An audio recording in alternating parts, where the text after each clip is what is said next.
I'm going to go ahead and I'm going to continue.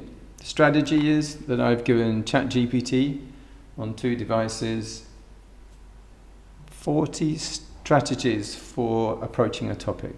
I can say, what if you were to be compassionate? That's a what if strategy. And then there's 39 more, like guiding questions, guided visualizations. There's multiple different ones. So you're going to come across some of those. I've also loaded in 50 topics, and I've asked them to shuffle the 2 and throw them at me. Okay, so I'm going to try to use the speaking.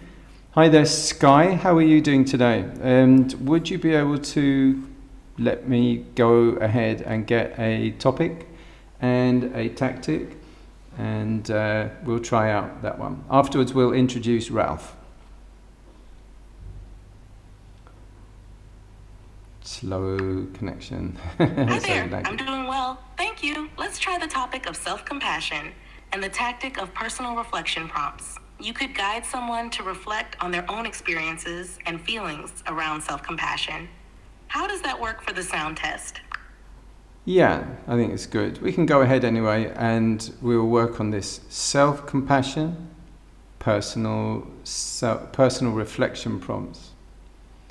So in this case, I would like to prompt you, the listener, in the audience, reflect on your own self-compassion. Are you actually compassionate for yourself or not?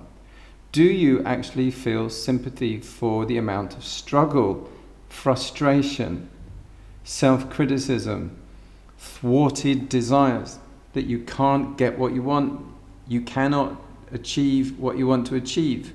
Things were going smoothly and they've stopped going smoothly. They closed the place, they removed the item, they made something that was going fine worse. As we frequently find with kind of, programs and stuff, you're just going fine, don't fix it. They fixed it and they made it worse. So there are a lot of things that we have in this life that cause us stress and frustration. Okay, so reflect. When I experience pain, do I have compassion for myself? When I experience suffering and stress, do I bring compassion to my problems and the way that I handle them? Or do I bring contempt, disgust, criticism, hatred at myself? It's a very important point, especially when you get into Buddhism and everyone's talking about no self, no self. Well, actually, the forces of personality are still in there. They're just seem to be more like algorithms. So that if we put this in this, that will happen. If we put in that, this will happen. So we need to put in the most productive and the most sympathetic, calming, and ones that are going to work. If there's mutiny inside, and if there's ripping apart and division, it's just going to create conflict and stress. So think about it. Are you compassionate to yourself? Or are you not? Are you harsh to yourself? Are you a compassionate parent to your own inner child? Or are you cruel? Are you sympathetic with the stresses that you experience on a daily basis? Compassion means that you reach out and you help. You offer help. So you offer help to yourself because you yourself suffer. You give yourself what you need in order to feel happy. Are you doing that? Think about that. Reflect on that. You can journal. That's a thoughtful reflection on self-compassion. It emphasizes the importance of being kind to ourselves and recognizing our own struggles. How does that resonate for the sound test? Good, we've done the sound test. Now actually, Sky, we're just moving on to the movie making. So no need to comment or come back on that. All right, so I'm going to ask Ralph now to suggest another one. A different one once he's loaded up, or if indeed he loads it up. Because even though in spite we've got 5G network here in Malaysia, this is the actual experience. It's a bit, but I'm not one to complain. I'm one to have compassion for my stresses and sufferings. In this case, it looks remarkably like the dependent origination going round in a circle and never finally reaching. It's like Ouroboros, which is the snake eating its own tail. Well, this is something a bit like internet connection in some ways. Okay, well, looks like Ralph isn't going to be joining up now. Maybe you, Sky. Sky, please give me a new topic. And, here we go. Hold on, wait a minute.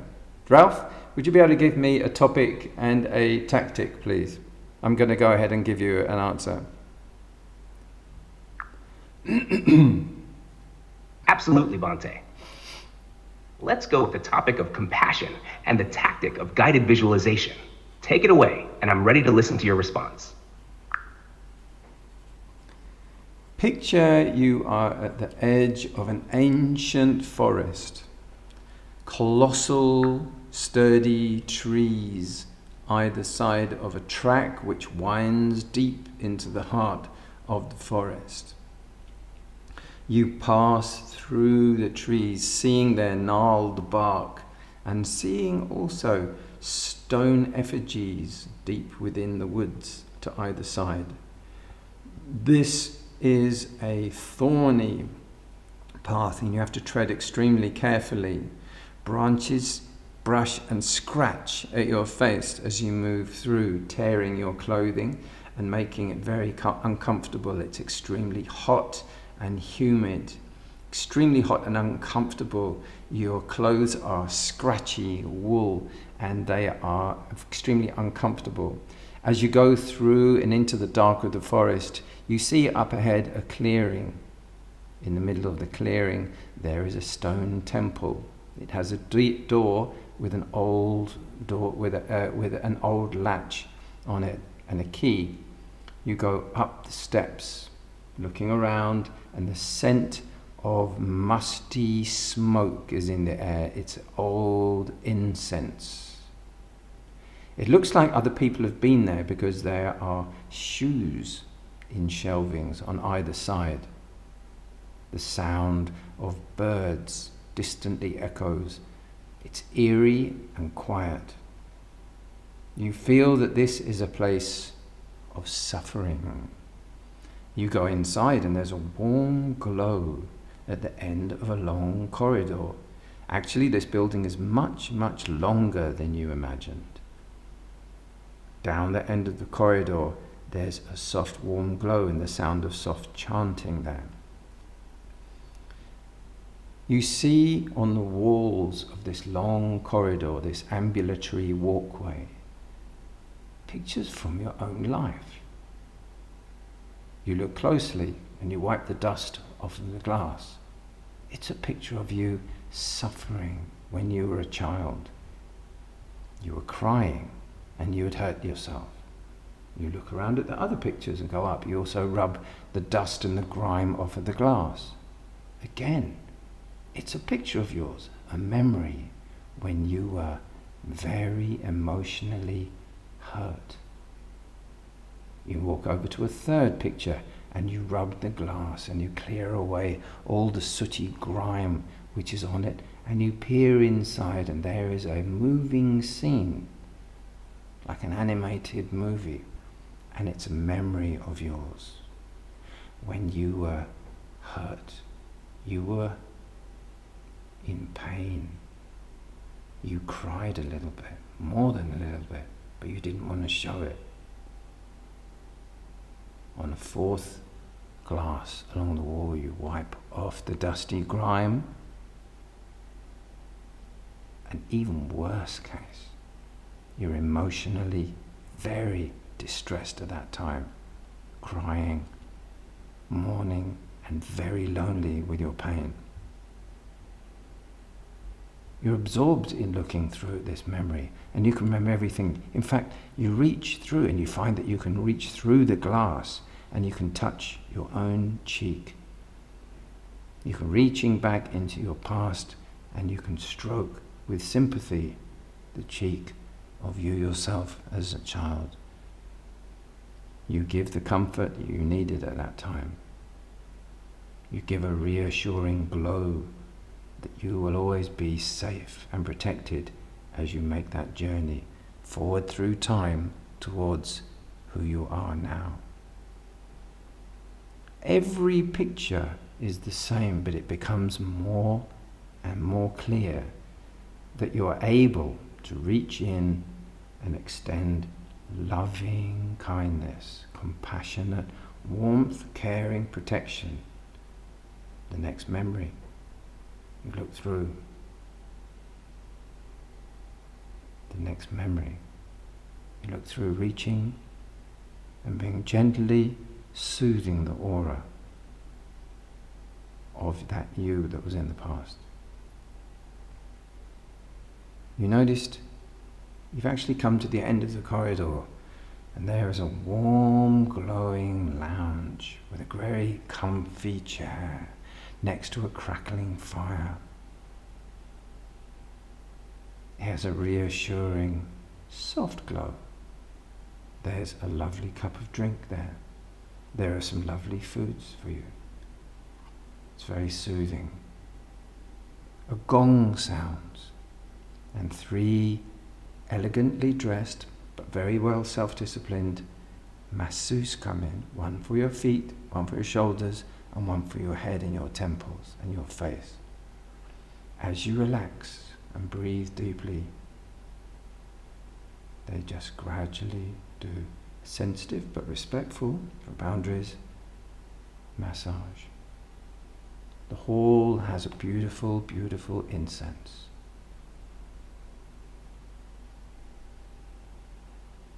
When you're ready, you drink the last sup from your little drinks. You finish up the last crumbs of what you had to eat there. You say goodbye to the 3 masseuses. They walk backwards away from you, bowing respectfully and putting their hands folded together in a bow. You're alone, but you feel all fulfilled. You've sent self-compassion to yourself in the past. This guided visualization takes you back down the corridor. On the way, you nod to the selves of your past as you go back to the doorway. Next, you find the door, creak it open, put your shoes back on. Somehow the forest looks a bit more friendly from this way. A little bit more lime green in the trees. You walk your way carefully, finding yourself mindfully and ducking and weaving through the pathway, not getting scratched, because you love yourself, you care for yourself, and you have compassion. You return to the entrance to the forest and turn around to look behind you. All the birds are chirping brightly, small butterflies, flies, bees, flowers, blossom have come out. It's a happy day. You turn round and look forward into your future, full of self-compassion. Okay, let's move on. I'm going to wind this session up. It's been quite a long guided visualization, and I would like you, Sky, just to close up our session, and then we're going to, because I want to keep these to about a quarter of an hour. It's just nice. Just good timing. Can you do that for us?